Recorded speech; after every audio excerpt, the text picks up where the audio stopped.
Hello, are you Drake? Yeah. Hi, Detective Juarez. Hello, How are you? Good. Detectives are making their way inside 19-year-old Drake Bickett's apartment. In just a few seconds, he's about to hear something that will change his life forever. So, your grandma, we found her, but she's dead. Drake's grandmother, 65-year-old Marilyn Gandert, was last seen walking outside her home before disappearing without a trace. Police initially believed they were dealing with a routine missing persons report, but over the next few weeks, this case will slowly turn into one of the most tragic and disturbing double homicide investigations they've ever worked on. She doesn't have that many friends. She's like me, kind of solitary. Out here at Encino and Northern, we think we found a body out here. It looks like it has arms, and it looks like it has hands. There was like intestines and stuff. Like she was like, I get real tired at night. I want to die, So did you do that for her? Yeah.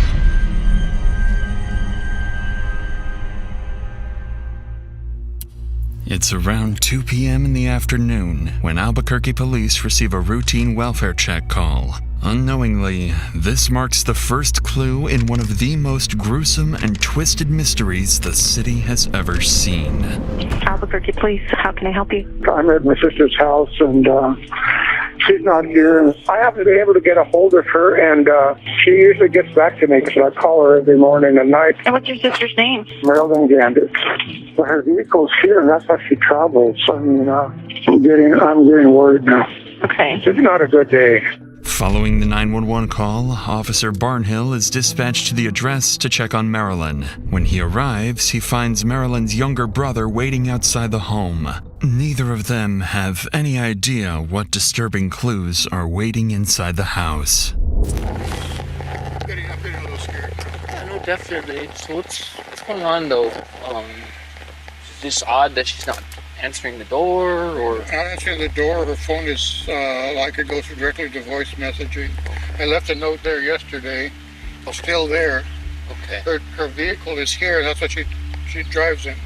I don't know what she disappeared in. Her vehicle is still. Is there another place she goes? No. I mean, She doesn't have that many friends. She's like me, kind of solitary. okay. So now I'm getting really, really nervous. I left messages. I left her a note there yesterday, and it's still there. Okay. This is Harry Gandert, Marilyn's brother. He sounds genuinely worried for his sister, especially since she's the only family he has left. Harry goes on to explain that Marilyn is a postal worker who adores her dogs and would never leave them alone. They helped her cope with her grief after her middle-aged son Ryan took his own life 3 years ago. In reality, Ryan's death was never as simple as it seemed, and unbeknownst to Harry, the decisions his sister made in the aftermath are the very reason she's now missing. However, what really happened to Marilyn slowly begins to unravel when her best friend and neighbor, Nancy, arrives with concerns of her own. Is that her? Harry, Hi. are you worried about Marilyn too? Yeah. I haven't get a hold of her for a couple of days, and it's just not like her. No, it isn't. And I just did Taylor Ridge, and I'm glad to see her vehicle, but it's scary. So have you gone in? Did you have a key? No, I don't have a key. Do you have a key? No. No? Okay. Where the dogs are parking. Did you not yet? Yeah. I'm gonna go in the back and see if I can see anything, okay?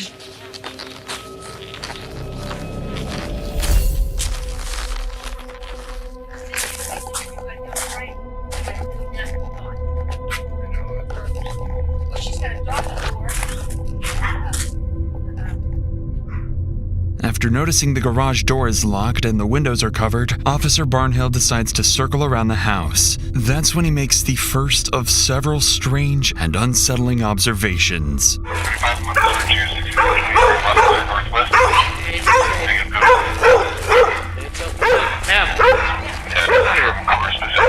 I'm gonna go inside, okay? Why? Best friend. I understand that, but there might be somebody in there. If you guys are saying people are evicted, Did I go behind you? It's your family, Chief. Come over here. I'm gonna wait for another officer. We're gonna go inside, and then we'll get everything taken care of. I just don't want you to be getting hurt, okay? okay? That's I the appreciate that's that. the only issue right now, okay? I appreciate that. Can I look in the window? What's that? Can I look in the window? Yeah, that's fine. I just don't want you getting hurt, okay? Nancy appears restless, convinced that something is deeply wrong. Even though Officer Barnhill tries to reassure her, he can sense it too. Something isn't right. So before stepping inside, Barnhill radios for additional units to respond to the scene. And as more officers begin to arrive, they prepare to enter the house, fully expecting to find Marilyn's lifeless body inside. Not on the bed. Marilyn, this is Albuquerque Police. Her bed is made. Right, side by side to the right.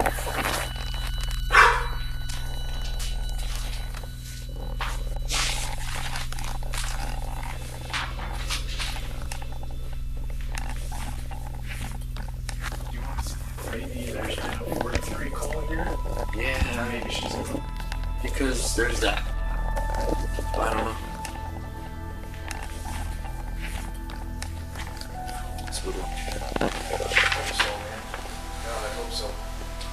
It's just a lot of weird stuff. Just seems happening. Oh, her keys are in here, huh? So she wouldn't be able to get back in if we secured it.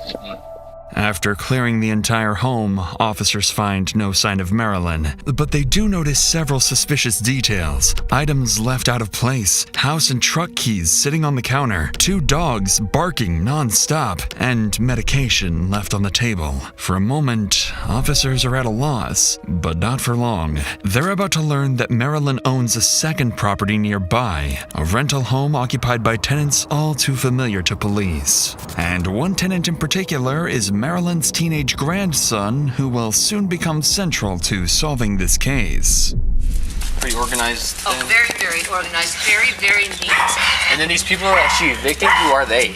Her daughter-in-law and, yeah, who was over here on Taylor Ridge. The house is right Yeah, over I know there. Taylor Ridge. Yeah, I very already well. went by there. Alyssa Bickett. Yeah, I know her. Yeah, that's who she evicted. She evicted Alyssa? Yes, of course Drake was with them, but he once again trashed. Yeah, it's always.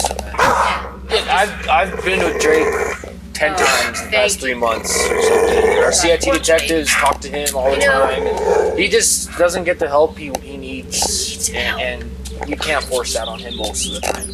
So Yeah, because he's an adult. when you went down to Taylor Ridge, was Drake and Alyssa there?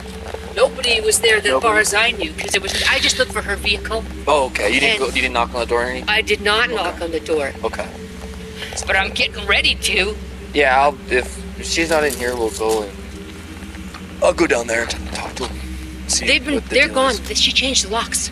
From They don't have a key. She went to court. She just on that house. Yes. At least not that well. I mean, does she get violent too? Yes.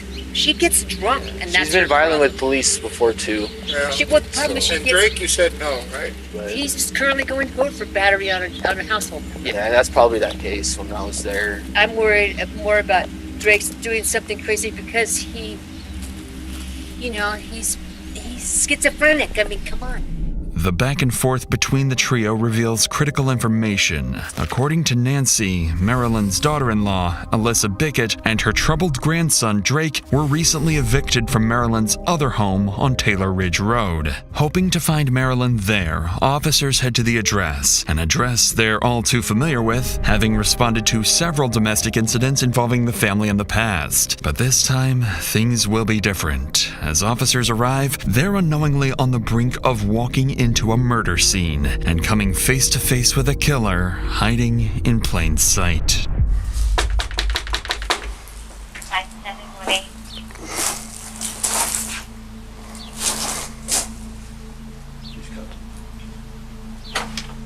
Hi, Hi, can you come on out a second? Yeah. So, what's going on? I'm moving out. Okay, what's your name? Alyssa? Oh, Alicia. And the owner knows you're here getting Yeah, your stuff? she on Friday, she said come on Saturday morning and get the key because we had done it for 3 days and she's like, you guys haven't done anything to the house, and so I want to rest because I'm going to work on Monday. So. Oh, okay, so they're... So yeah, I said I'm going to come by in about an hour for the keys. I don't have the okay because but I told her when I am, and see, she wasn't answering me, but she doesn't always answer me. So the last one you got from her was at 10:35 on the 26th. That was the Friday. Do you know where she would be right now? I don't, and that's because somebody's trying to report her as missing. And it's her brother. He called me yesterday too, and I'm worried too. That's what I said. What do you want me to do? Do you want me to help you? I don't know. I left here, and on Friday, and she said, come in the morning and get the key. And then she said, I really don't want to go because you guys, I've been there for 3 days. I'm tired. I go to work on Monday. She wanted me out. I've accepted it. I'm leaving the house. Did she legally evict you, or did she just tell you to leave? Mm-hmm. Okay. But she gave me extra time because if you knew how much stuff I had, I mean, I have 23 years of my life. I have 3 kids. I've been here before. Yeah. Reference Drake. Yeah. Yeah. Where's Drake? He's at a hotel. Okay. How's that going for you? It's going okay. He's gotten better. Okay. He's gotten better. He doesn't really help me. That's why he came over. He helps me a little bit, and yeah. He's not here now. No. So you're here alone? No, I have my friend Annie. She was one of my roommates. We're just getting it cleaned up and packing everything. Like, I had a lot of books. I mean, Okay. I'm sorry. Do you have your ID? I'm just going to note that you were here and I spoke to you.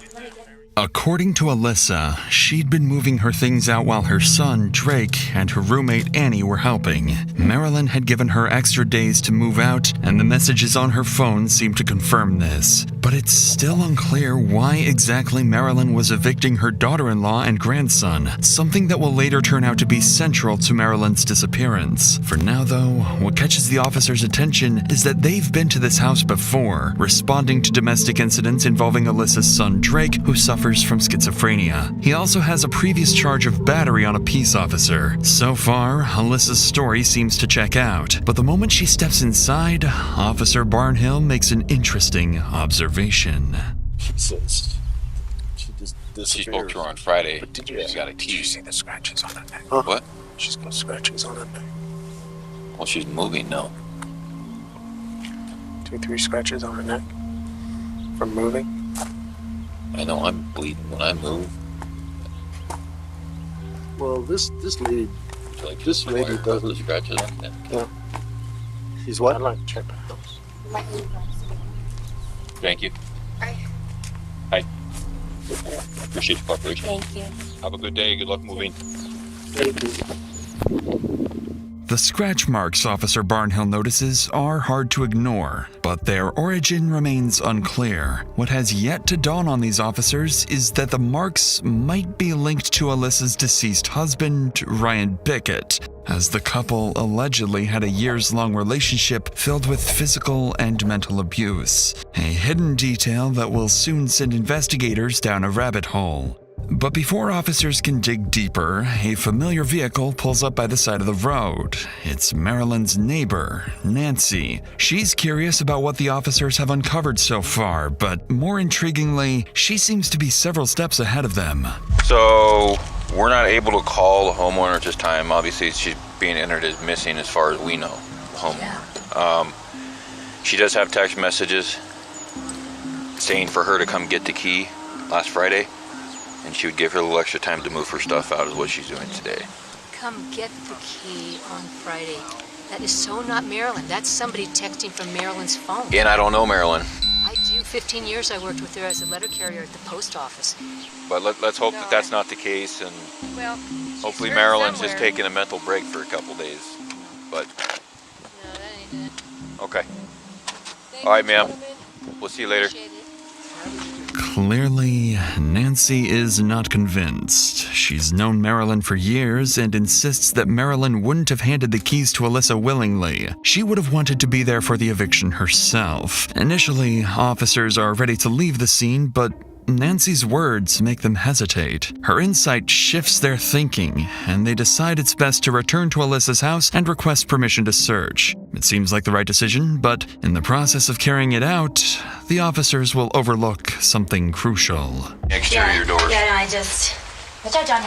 I'm just trying to, sorry, I'm packing my... Just put it here so we can go. Right, where are you moving to? Well, I don't know yet. Oh, no. Honestly, I have no idea. Precarious. Apartment or storage unit for the moment, huh? Yes, yeah, for now. I know. And then the holes are from Drake, and he gets stupid, and I'm like, oh, boy. And that one, I can help you open this door. This one? Yeah, well, because this. I had it a little close, so I was trying to. You're getting there. I'm getting there. Like, I'm really getting there. I'm trying to get it all organized. My room is the most in the kitchen. Just from Drake? Yeah. He just bangs his head in. I'm just like, whatever, I'm gonna fix it. This too. Like, this is how it was the last time too, and I'm like, but I can't just put him on the street, you know? I put hers there. So. Good. Yeah, and I mean, and you know, she didn't come yesterday, and I expected her to come by, but I didn't think anything of it. I thought, you know, she probably just, you know, Right. like sometimes she gets mad and won't even talk to me. So, and she's mad at me, and so, but she has been pretty cordial with me, and I've been, you know, and she's like, I noticed you haven't heard anything, so let's just, you know, so I'm just trying to get my stuff out. As officers walk through the house, they notice multiple holes punched in the walls by Alyssa's son, Drake, leading them to believe it's likely the reason Marilyn wanted them evicted. But they couldn't have been more wrong. Amid the clutter, the officers make a critical mistake. They overlook crucial evidence that could have made Alyssa a prime suspect. Marilyn's purse, medication, vehicle keys, and something far more gruesome. With nothing substantial and no clear reason to suspect Alyssa, the officers leave the scene empty-handed. But just before heading back to the station, they make one final encounter with a passing neighbor. Someone who offers a chilling hint as to why Marilyn was so determined to evict Alyssa. They were evicted last week. When was the last time you saw the property owner? Thursday or Friday? Thursday or Friday? Marilyn Gandert is the property owner. She said they were not supposed to be here without her being present. I would not put those people past making sure she disappeared. Just because, I mean, you know the history of the house. Alleged Russian roulette games. Needless to say, the neighbor's remark reveals even more concerning details. But with no concrete evidence, officers are left with little they can act on. So with all of the statements and information they've gathered, officers return to the station and pass it along to investigators, who spend the next couple days combing through files. What they uncover next is a twist no one could have anticipated. As investigators dig into Marilyn's inner circle, they quickly find themselves down a rabbit hole of potential double murder. It turns out that Marilyn's son, Ryan Bickett, who was also Alyssa's husband, had been allegedly playing Russian roulette inside that very house when he took his own life 3 years ago. Reports show that Ryan was allegedly abusive towards Alyssa, and the two had a tumultuous relationship leading up to his death. Investigators also learned that Marilyn had allowed Alyssa and her grandson Drake to continue living in their home, but only on the condition of paying rent. With Marilyn now mysteriously gone, detectives begin to suspect that Alyssa might be involved in her disappearance. They theorized that Alyssa could have been responsible for Ryan's death, and that, after years of enduring the ongoing abuse, Marilyn, out of compassion, allowed Alyssa to stay rent-free for some time. But when Marilyn started demanding rent, the tension between them escalated to a dangerous point. With this in mind, detectives now find themselves investigating a possible double homicide of a mother and her son. But with little more than speculation and no solid leads, the case remains an unresolved mystery. At around noon on January 27th, police in Rio Rancho, New Mexico, receive a call from a remote location. Sandoval County 911, what is the exact location of your emergency? Out here at Encino and Northern. Okay, and tell me exactly what happened. We think we found a body out here in a road, and somebody had put it on like a mattress or something and burned it. It looks like it has bones in it, and you can see intestines and guts, and I don't know. It's weird. Officers from the Sandoval County Sheriff's Office rush to the address, unsure whether what the caller reported is truly human remains. But the location is eerily deserted. A perfect dumping ground for bodies, and the very reason so many mysteries from miles away go cold, as this officer is about to discover. Go down to this first corner, take a right, okay. To the first road, take a left, and it's right there. What do you think it is? They burned it. It looks like a body to me. I don't know, man. It looks like it has arms. It looks like it has hands, and they're all curled up. And I don't know. It's like you could see bones out of the knees, and it looked like it had lips and teeth. And I didn't see like organs or anything like that. Yeah, there was like intestines and stuff. Any hair? I didn't see any hair. It looked like the head. It looked like it had clothes on it. But I So, are you okay if we follow you that way? Yeah. Let's do that then. Okay. Yeah, follow. Oh yeah. This is Detective Myers, being led to what a witness claims is a charred body by the side of a deserted road. He has no idea just how brutal the scene awaiting him truly is, and that it holds the key to solving a mystery nearly 30 miles away. It's not real, it's creepy. I think it looks like it has lips and teeth in there. Okay. Okay. I don't know if it's real or. Yeah, it's creepy. Yeah, it looks like a burned body. It's got hair. It looks almost like a kid. I'm not gonna lie to you. It's like a really small son. It's got I'll let you be the judge when you get out here, but from what I can tell, it's got hair, it's got a mouth, it's got intestines. It looks like a burned body. The body is completely unrecognizable, with organs exposed, and it appears to be a woman of small build. However, the couple who discovered the body noticed something else, something that would point to not one, but multiple twisted killers. Okay. And last night after I got home, it was real eerie quiet. Like After you got home at 1, there's nobody out here that you saw? no sounds, not even the coyotes howling. Yeah, you got pictures of him, just so we can differentiate Let them them. know that they did say that they saw footprints heading toward Encino. They did say they saw one. Like on the road? One set. They saw one set coming in and then And one one set set going going out. So I don't know. The treads looked like they could be tactical, but they were Like small. boots like this or Yeah. something? Okay. Well, again, guys, you guys are more than helpful. We appreciate it, and you're all good to go. Okay. Hope it's fake. Yeah, well, that's all we can hope for. So we'll see. Have a good one, folks. All right, thanks.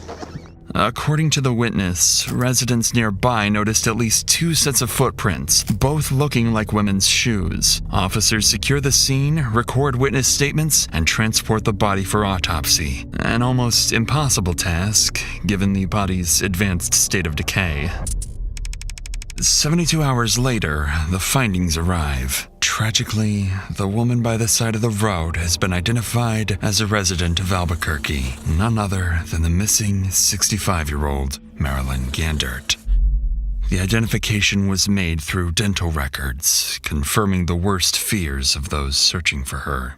Immediately after this revelation, the Sandoval officers make an urgent call to Albuquerque police to inform them. Upon receiving the news, investigators immediately start to seriously consider the double homicide theory that Alyssa killed her husband 3 years ago and now her mother. Investigators didn't know it at the time, but they haven't even uncovered the worst part yet, because one final twist was waiting, something they never could have seen coming.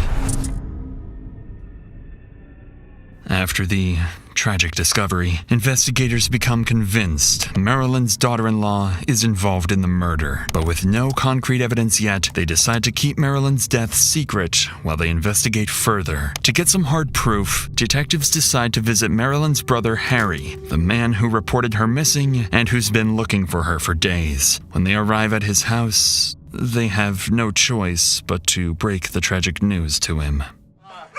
Are you Harry? Uh-huh. Hi, I'm Detective Apodaca. I've spoken with you on the phone. Yeah. Let me get my shoes on and I'll talk to you outside. Okay, would you prefer we come inside? It's a mess. It's fine. Can you lock up the dogs, though? Yeah, let me put them somewhere. Yes, if you would, please. Come on, doggies. Come on. So I told you I was going to keep you up to date as to everything that's going on. We talked to Sandoval County, the detectives with them who are working it. Yeah. The body that she suspected in Rio Rancho, the burned one, was positively identified as Marilyn. Why don't you have a seat, sir? Yeah, sit down. I am so sorry we have to come and bring you this news. Harry, I'm so sorry. Is there anybody you want us to... Why would they have done that? You must have been frightened to death. Oh my God. Is there anybody we can call to be with you right now? No, I'm a kind of a solitary person. I'll call my neighbors and talk. Harry is devastated.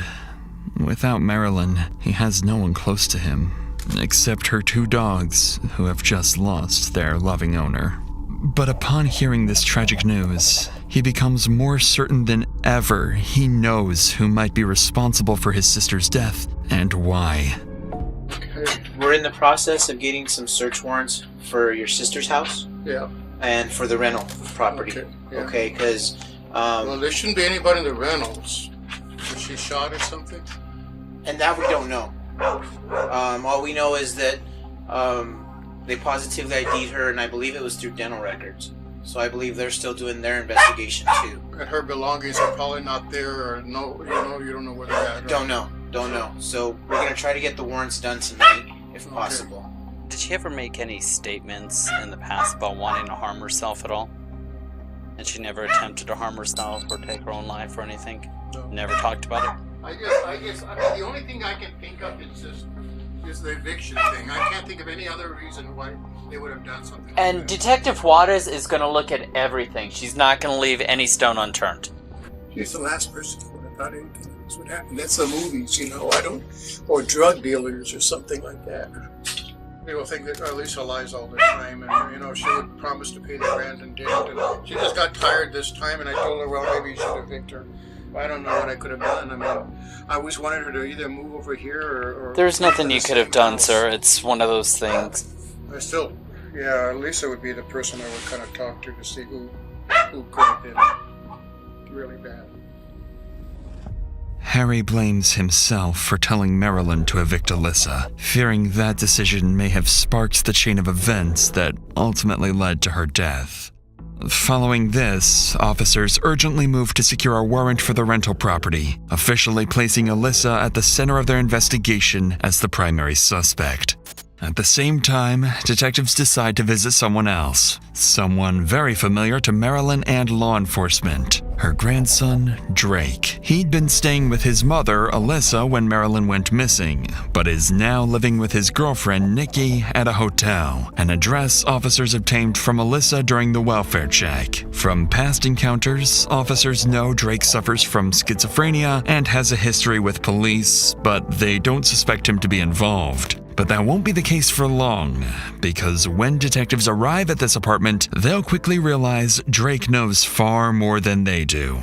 But before we get to that, most days are long, stressful, and by the time dinner comes around, the last thing I want to do is figure out what to make. That's why I've been using HelloFresh. With HelloFresh, everything shows up already planned and ready to go, so I can actually enjoy making dinner instead of stressing about grocery shopping or missing ingredients. And it's not just convenient. HelloFresh is America's #1 meal kit, with over 100 recipes to choose from every week. You get to pick from all kinds of cuisines, plus over 35 high-protein meals each week, including new Mediterranean and GLP-1 friendly options. I personally love the new high-protein Mediterranean chicken bowl with couscous and yogurt sauce. On top of that, HelloFresh uses sustainably sourced seafood and 100% antibiotic and hormone-free chicken, so you're eating clean. And now they're offering 3 times the seafood options at no extra cost. If you want to make eating at home more enjoyable and healthier, HelloFresh makes that a lot easier. I use it, and you should too. Go to HelloFresh.com/DrInsanity10FM to get 10 free meals and a free Zwilling knife, a $144.99 value on your 3rd box. Offer valid while supplies last. Free meals applied as discount on first box. New subscribers only, varies by plan. With that said, let's get back to the investigation, where detectives are about to speak with Marilyn's grandson and quietly pick up on something he doesn't want them to know. So this is Detective Jody Gutterman. Hello, nice to meet you, Hi, Jody. you too. So what is your name? Drake Bickett. Drake Bickett. Yes. When did you, so you moved out about a week ago? Yeah, I moved out about a week. Who did you live with? I lived with my mother. So why were you guys moving out? We were What's the moving out situation? because my grandmother was kicking us out. Well, that's what my mother told me. How did that make your mom feel? Oh, she was pretty upset. Yeah. She was really upset. Okay. What'd she tell you? She was just like, I don't know where I'm gonna stay and stuff like that. Your grandma, we found her, but she's dead. Where at? Well, we believe that It's suspicious. Okay, we think someone killed her. When? And I'm really sorry. Okay. How does that make you feel? What makes me feel sad? So she's murdered? Or like, she's just dead? No, someone murdered her. Like, why? Well, that's what we want to know. Because I had just gotten over depression over my dad dying. Yeah, and I can tell you that Mom's story isn't matching up. No. With your story or Nikki's story. And with... Totally off. Yeah. Okay, is she okay? Your mom? Yeah, she's fine. She's being taken. Drake's reaction is hard to miss, and investigators can sense something is off. His pupils are dilated, leading them to suspect he's on drugs. But his reaction is hardly convincing, and it's clear there's something he's hiding. Despite their growing suspicions, there's no solid evidence to prove Drake is involved, so detectives leave the apartment for now. Later that night, confirmation comes through. The search warrant has been approved. Police immediately rush back to the rental property, hoping Alyssa hasn't had enough time to destroy crucial evidence. But this time, they'll find her waiting for them, and she's far less cooperative than before. Hi, how are you? Good, how are you? Good. Good. You mind if I step out for me? That's fine. Okay. Is there anybody else in the house with you? All right. Step out for me. Okay. Okay. So this is the situation. Okay. First off, we're investigating the disappearance. I believe it's your mom. It's my mother-in-law. Your mother-in-law. Okay. And we actually have to secure the house. Okay, I'm just trying to get all my stuff out. Okay. Like, all right. So unfortunately, I can't let you go back inside. I have things in there. Unfortunately, I can't. Yeah, I need my phone to let them know. Okay. Unfortunately, like I said, You're not going to let me get it? I can't. No, that is not right. Well, I have no. So listen, why don't can you talk to me first, and then maybe we can. But that's not fair. Okay. Would you be more comfortable to do this in my car where it's warm? You good? I mean, my jacket, I could get it. I'm not. Okay. How many people live here with you? It was me, Nikki, Annie, and Drake. Drake is my son. Now, you mentioned that she was mad at who? She was mad at Annie. She's mad at all of us. She was mad at Annie because she didn't like her being here because she says she didn't pay rent. Marilyn was yelling at us, and then Marilyn said, I ought to just die because, nobody wants me anyway. I mean, she blamed me for my husband dying. So, Okay, yeah, how'd that make you feel? It makes me feel like shit. Like, it makes me sad. Right. That pissed me off. Well, I wasn't really. I mean, I'm mad at her, for that. I mean, but well. I mean, it makes me sad. I'm not going to do anything. I don't care. Right. I just, Right. I know, but I know that's what you guys are trying to get at. No, and I didn't do anything. No, I'm not saying that. I'm saying it would irritate me too that she let you guys live here and then just drop the ball and say, hey, I want you to pay freaking rent. Yeah. Like, hey, where's the discussion? Yeah. Do you have anything to do with her disappearance? No, I don't. Okay.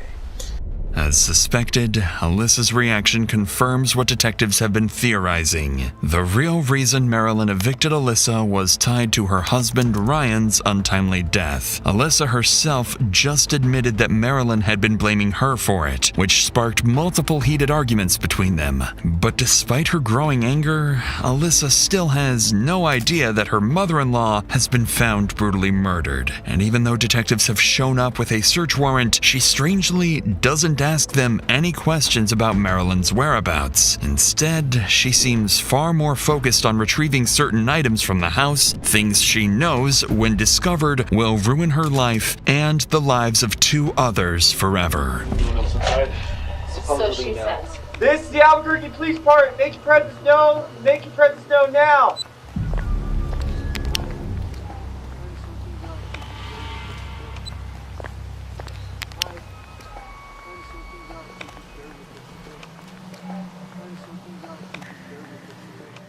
For the moment, the house appears meticulously clean, with no obvious signs that Marilyn was ever there. Yet, officers find clothes and a purse that appear to belong to her. As the search continues, a vehicle pulls up by the side of the road. It's Alyssa's roommate, Annie. When an officer approaches to speak with her, it quickly becomes clear she knows something terrible has happened, but has no intention of sharing it with them. How you doing? Hey, sorry to flash this in your eyes. Okay, is there anybody else in the car? I mean, No. so would you mind speaking with us? Absolutely. Oh, I know. You I'm probably, tired, you probably like, like what? You're probably trying to figure out what's going on, right? Well, I kind of know a little bit. What do you know? Tell me what you know. I know that her mother-in-law that they rent from, she's missing. So I mean, we talk. So that's exactly what we're here for. Right. We're trying to figure out, you know, where she's at, because, you know, we deal with missing persons a lot. Mm-hmm. You know, sometimes, you know, they have dementia or whatever. They'll leave for a couple of days and then come back. Sure. You know, but it's cold and we want to try to find her. Mm-hmm. You know what I mean? Yeah. I do know that she has blamed me for them not paying rent, and I mean she's came at me, but we have talked very well before. Also, that's what I know about her. She's talked with me good, and she's attacked me like viciously and here. So when you say attacked viciously, what? Like she was like screaming, and I'm like, I'm not trying to disrespect you. Like we're moving out. Mm-hmm. I feel like Alyssa's being attacked right now by this is crazy. Like this is nuts. Well, unfortunately, we got to do a search warrant in the house. Of course, yeah. She's listening to you. By all means, I will cooperate with you. It seems like Annie is more cordial than Alyssa, but still clearly annoyed by the heavy presence of police. Ironically, this officer is unknowingly standing next to the very person who will end up solving Marilyn's murder. For now, though, police inside the house continue the search, and that's when one officer spots something. A tiny speck of blood on the wall and carpet gives police reason to suspect that Marilyn may have been murdered inside this house. Officers move quickly to secure the scene and send the evidence to the lab for DNA analysis, and prepare to inform Alyssa that her mother-in-law is dead, and that she's the prime suspect in her murder. Your story doesn't match. That's trying to make sure they're not that's what's going on. This officer's going to transport you there. You're going to meet with another detective, and we're going to sit down and have a chat, okay? After Alyssa is arrested, her roommate Annie is also taken into custody after officers searched her car and discovered bloodstains inside, raising serious concerns about her involvement. At the same time, officers rush to the hotel where Drake is staying, and he's arrested on suspicion of being an accessory to murder.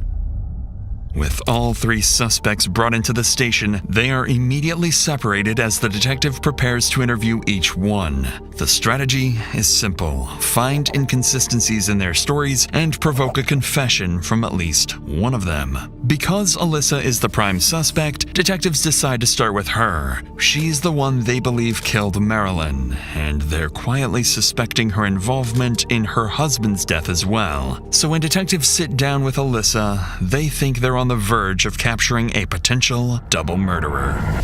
Do you know why you're here today? They told me because Marilyn died. I didn't know she died. Okay, so it is true that Marilyn is deceased. Okay, how do you know Marilyn? She's my mother-in-law. Mother-in-law. Okay. I don't know how to say it. It was my husband, but he passed away. It was his mom. So am I correct by saying that eventually you guys were evicted? Yes, we were. Okay. How did that come about? Because we weren't paying. I'm confused. I don't want to talk anymore. I don't want to even be here. How come you're so upset right now? Because she's gone and I didn't know this, And I'm sorry. It's like, and then I'm here being accused of I don't even know what. Some evidence has come to light that isn't faring very positively in your favor. Okay, so that's why I wanted you to come in and speak to us and give us your side of the story, because this is probably going to be one of your only opportunities to do that. Would there be any reason that we will find Marilyn's blood in Annie's room?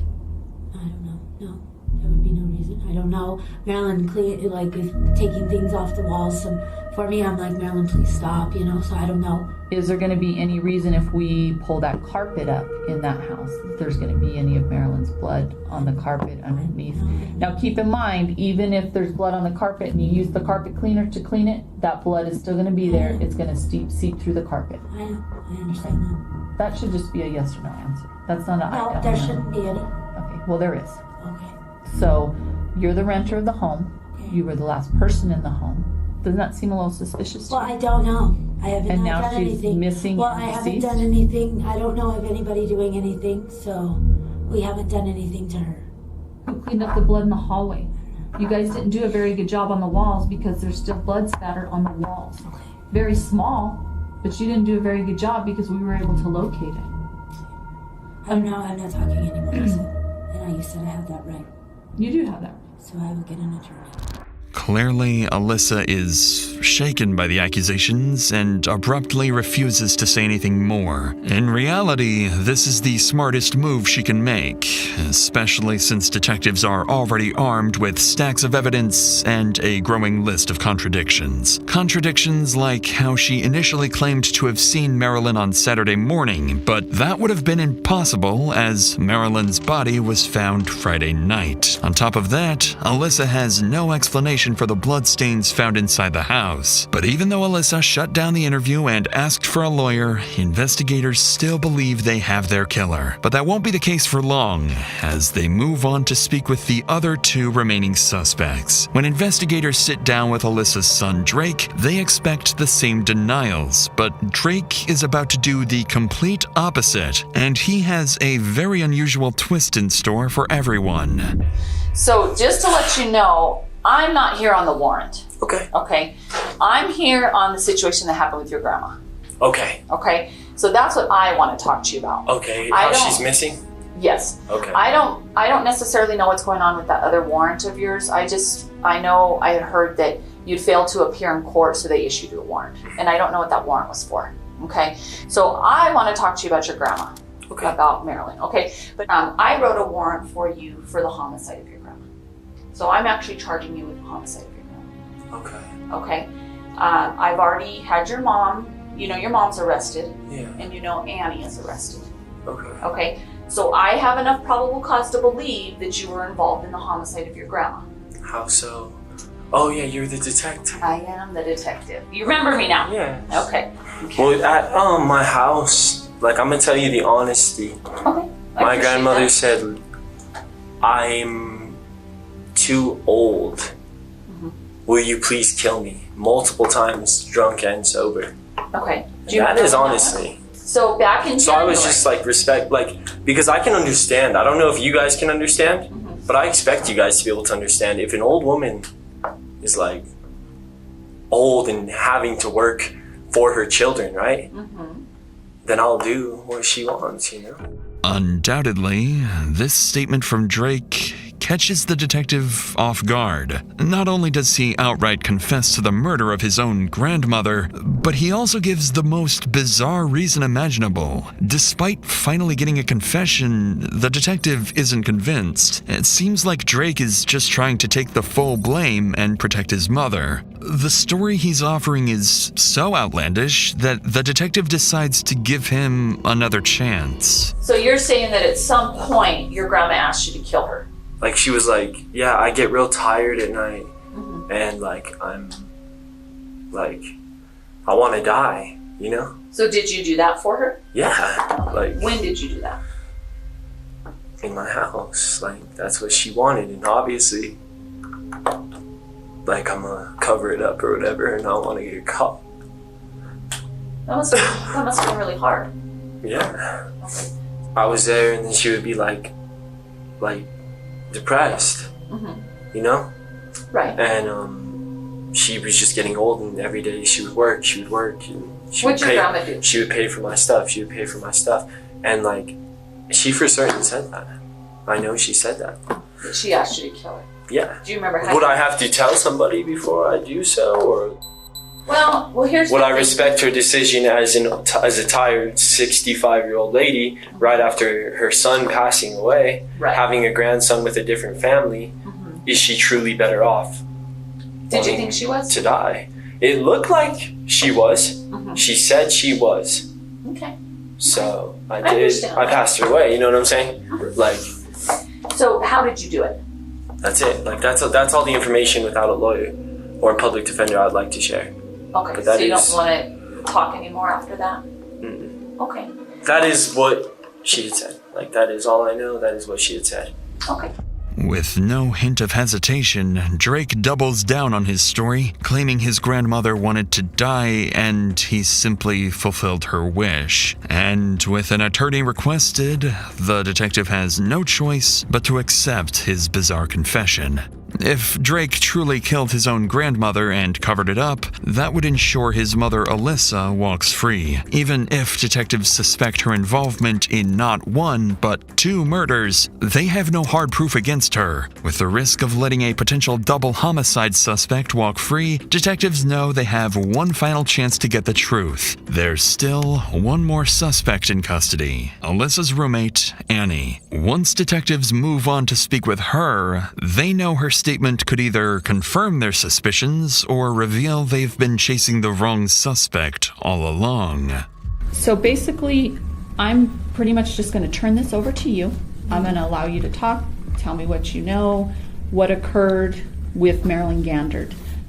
We all were in Alyssa's room getting high, and Marilyn was outside. When you say we all, who are you referring to? Me, Drake, and Alyssa. Okay, so you guys are in Alyssa's bedroom getting high. What are you getting high on? Meth. Meth, okay.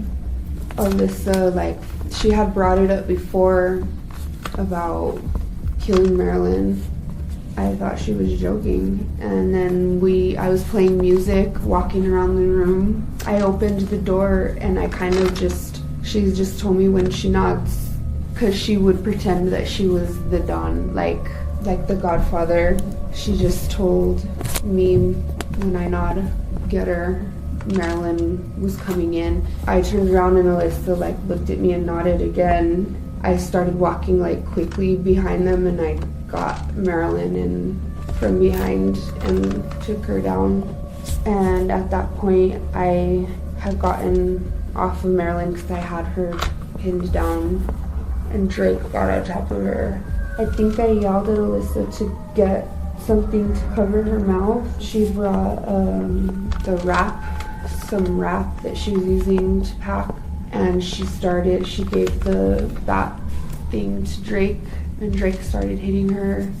I think we all took turns after that doing that, started stabbing her, and I seen him going at it a bunch of times, and I grabbed the knife from him. He had already cut her throat. I prayed and then Drake asked me to pray for him. In an unexpected stroke of luck, Annie gives detectives exactly what they hoped for, a full confession of what truly happened to Marilyn. With this breakthrough, all 3 suspects are charged with open counts of homicide, giving police time to investigate further before determining the degree of murder. During this time, detectives receive DNA evidence from bloodstains collected at the rental house. The DNA matches Marilyn's, providing the final missing piece to solve this case. Investigators conclude that Marilyn's death was a coordinated, premeditated murder carried out by Alyssa, her son Drake, and roommate Annie. They determined that Marilyn was beaten to the ground by Annie before Alyssa struck her in the head with a small club. Then she was stabbed nearly a dozen times in the neck by her own grandson Drake. The killer trio then transported her body to a remote location in Rio Rancho, where they set her body on fire, hoping to destroy any evidence. Investigators also revisit Ryan Bickett's case, Marilyn's son and Alyssa's husband. However, despite their suspicions, no new evidence suggests foul play, and the conclusion remains the same. Ryan took his own life. In 2019, a year after Marilyn's death, the trio accepts plea deals to avoid trial. Annie Rael pleads guilty to second-degree murder, receiving a 12-year sentence in exchange for her testimony. Alyssa Bickett pleads guilty to second-degree murder and is sentenced to 30 years in prison, while her son, Drake, pleads guilty to second-degree murder and receives 26 years in New Mexico's Department of Corrections.